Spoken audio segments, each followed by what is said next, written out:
Hello, my name is Veronica, and welcome to the Learning Lab, episode number 110, with the Martha Stewart Punch All Over the Page punch, but this time with the pattern. By request, I'll demonstrate how to use this incredibly intricate punch. So for starters, you're going to need something underneath your punch when you're punching, because there are metal pieces under here, and as you can see, they do come through, and again, you don't want that hitting your table. I am using the stained glass punch for this demo, and I just have a piece of card, not particularly sized, it's just something that I had left over. So, a little bit about this punch. When you're using it, if you look at where the magnets are, there are some little lines there that are guides to help you to determine where to place your pattern. So for example, if I only wanted half of this for my stained glass, then I would take my paper and place it right there where the halfway mark is, and it will just give me half of the pattern on my paper. So you can mix it up that way. But for this demo purpose, I'm just going to do it the way it would normally be done. So I'm going to line my paper up right here at the outside edge so that I can line up with this line, so I'm right on the border, and to line it up there. So when I punch, I always like to have this flat edge to my left. So every time I come down, I don't have to worry about it. I see where the flat edge is on here, and it just snaps into place. Using my paper, I'm lining it up right on to the edge of this. There's a little line going here and the line there, putting that into place.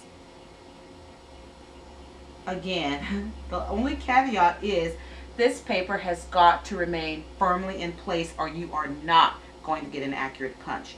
So once you've got it, hold it, sink that into place, snaps right in, and for me, I do have to stand to punch this. So here we go.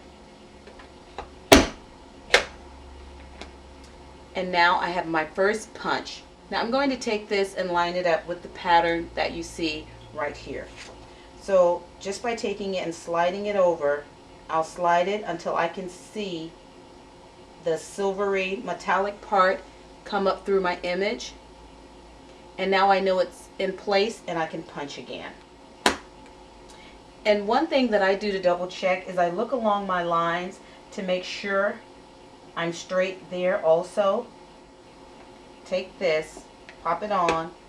Oh, I saw that shift. So I'm going to take it off and come back again. Now it's on. And if you notice, I kind of rock back on these back two metal magnets and then lean it forward, and that way I can hold the paper into place and get my hand out at the same time. So now they are beautifully aligned.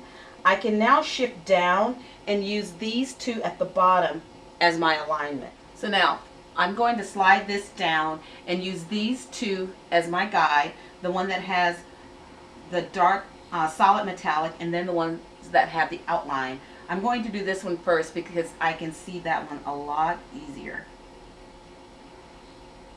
And once I get that in line, then I can go over and just fine tune this side to make sure that it lines up. So holding my finger there and knowing I'm always on the left, I'm ready to go. So I can sink my magnet into its holding place. And now I have that one. From here on out, it gets a little easier. I can now use this guide, this one up here, and this one here in order to get the accurate punch there. Okay, everything is aligned, and I've also checked my edge just along here to make sure it's following that slight demarcation in the metal. Coming down with it, I'm going to at first attach it to the back, and it's strong, so it's going to connect and let it fall forward while I'm holding it, and that helps to keep the paper from shifting. And you're well on your way to creating a beautiful, beautiful pattern. Now, if you want more of a border, just don't start as close to the edge. You can come over some, and for here, you can come all the way over to this metal edge. And if you do that, it's going to punch right there. or you can come over and you can go up to the top edge, and that's going to leave you a slight border around your design. Rocking it in, popping it down, giving it a punch, and now I have a border. Once you get your first one established, again, it's just a matter of sliding it up, lining it up, checking it, rocking from the back to the front so your paper doesn't shift,